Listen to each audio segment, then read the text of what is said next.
Benoît XVI, pour donner une des caractéristiques principales de la postmodernité, parlait de dictature du relativisme. Qu'est-ce que c'est le relativisme? Alors, bon, le relativisme, de façon assez triviale, c'est cette idée qu'il n'y a pas de vérité, mais que tout est relatif. Donc tout dépend du point de vue. C'est à chacun sa vérité. Alors, à chacun sa vérité, tout à fait. Mais c'est ce qu'on peut appeler aussi, dans le domaine, en tout cas religieux, là, un relativisme religieux, c'est ce qu'on peut appeler, ou ce que les sociologues appellent la privatisation du religieux.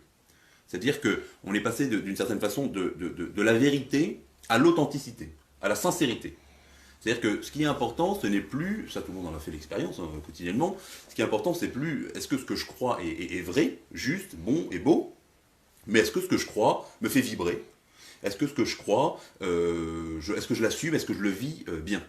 Donc, on peut prendre une foule d'exemples complètement folles, c'est-à-dire que si quelqu'un se convertit à l'islam, du moment qu'il le vit bien, quelqu'un qui dit je suis homosexuel, du moment qu'il l'assume et qu'il est heureux comme ça, personne ne se pose plus la question est-ce que c'est vrai, est-ce que c'est bien, est-ce que c'est noble, est-ce que c'est juste? Alors que ça, c'était les critères, ce sont les critères objectifs de la réalité, si vous voulez. Et donc, on est passé, vous voyez, comme dans la religion, on peut dire aussi, on est passé d'une logique de l'appartenance à une logique de l'identité.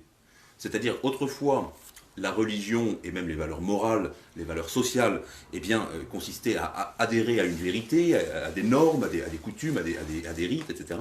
Désormais, tout, jusqu'à la religion, est devenu un produit dont je ne vais voir que l'intérêt pour la formation de ma propre individualité. C'est-à-dire, je vais piocher ici, piocher là, en disant comment est-ce que ces choses vont me permettre de me constituer moi-même comme étant la seule valeur, la seule référence. Et du coup, même la religion est devenue un objet de consommation comme un autre, c'est-à-dire qu'on prend des choses.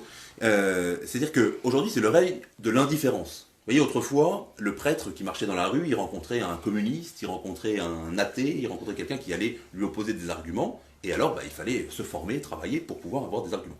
Aujourd'hui, je pense que vous avez fait le même constat, c'est-à-dire que la personne, le plus dramatique, c'est qu'on n'a plus d'ennemis.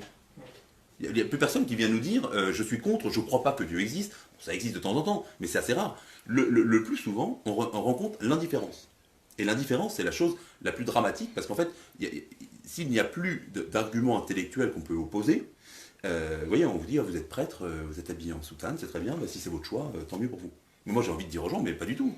Qu'est-ce que vous en pensez? Dites-moi si vous n'êtes pas d'accord, qu'on puisse discuter. Et en fait, c'est plus du tout un critère, il n'y a plus de discussion. Très bien. Monsieur Larry, bonjour.